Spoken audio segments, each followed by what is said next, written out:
Hello everybody, today we are going to talk where reference variables can be used. Because in previous lesson you might have been like, well, great, there is something like a reference variable that is creating just another variable that will help me call other variables with just another name. So, why the hell do I need to do something like that? Don't worry, soon it will be explained. Imagine a situation like that. I have two variables, for example, int a and int b.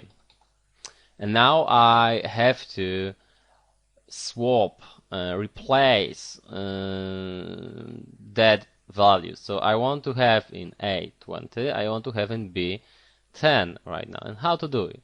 We'll create a temporary variable that will start for a second one of them, and because of that we will be able to change that variables. So I will do it something like that. To temporary I will assign a. So I have right now a stored somewhere, so I can assign to a b easy. Now I can assign to b t, and because of that we change values. Look, in t we have what? We have the 10. In A, now we have 20, and in B, we are assigning T, so we are assigning 10. And we swapped the values, right? So everything works fine. Let's send to the output, values.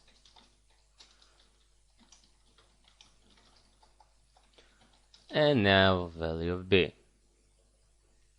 And as you can see, values are swapped, right? They are replaced. And now we can create a function to do it, because normally, I would like to, for example, do it many times in our code, and it would be like, hey, we have to do all the instructions again, so it's better to create a function, right? So void, because we won't return anything, and let's call it replace or swap, right? And here we need two variables that are integers, and what? And just let's repeat that thing here, right?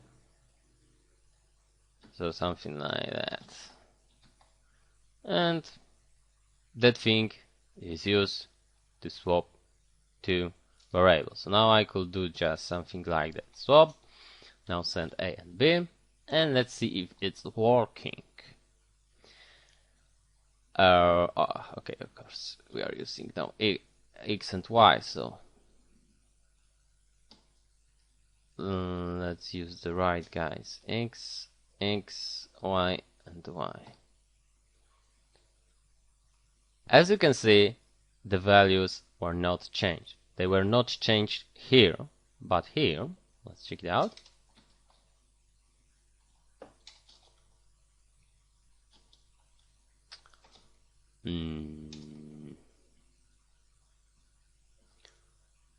But here, they were changed. As you can see, x is 20, y is 10.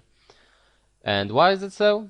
As I told you, when we are doing something like functions, and we are sending a variable to a function, we are just copying values. So we are doing something like x equals now a. And now when I change x, I'm not changing a, I'm just changing x. So everything here worked fine, but after that curly bracket, x and y disappeared from the program, right? And t also. So we've changed something, and that's all. We change it, and we don't have a good result here in our main function. But hey, we noticed in previous lesson then that when we did something like, for example, like that, when I change reference, for example 50, I also changed that guy here. Wow, so hey, I could do something like that. I could have references here. Now, when I build and run it, I will notice that they swapped, right? It's working now, because right now I've created a reference, so this time I'm calling the same person, right? With just another name. It's like a nickname. This X is like a nickname for that guy. We are changing the same value under the same address. So now everything is working fine. And now you might be, hey, that reference variables are really good. Yes, exactly. Well, I could end this here, but I would like to also tell you about returning reference. So I could do something like, for example, that integer here, and return now, for example, the first guy here, for example, the X. Now I could assign the value from here to, for example, C. And now I could send it the output. Let's see it. And you'll notice that it is 20, right? So C is 20. And it's true because the X was changed here, so, to 20, right? X at the end is 20. But what about that? Now I like to change that C, for example, to 100 here. And as you can see, we change C because it is the copy, right? That guy is a copy right now of the value. This is just a value under new address. It is not the same variable like here, right? It's not the X. But I could do something like that. I add here the ampersand, and here ampersand.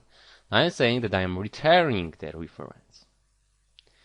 And now when I change, everything is working also the same. Because here we've just assigned just a value of X, even though that I'm returning the reference. I have to also add here, I have to add that I'm creating a reference variable. And now look, when I change C, I change also A. So with that, right now we are able to change the value of returned X here and with variable here, right? So it's really cool. Okay, so now you know how is reference variable used. Now you won't look at them like, why the hell do I need them? Okay, that's all in the lesson. Thank you very much.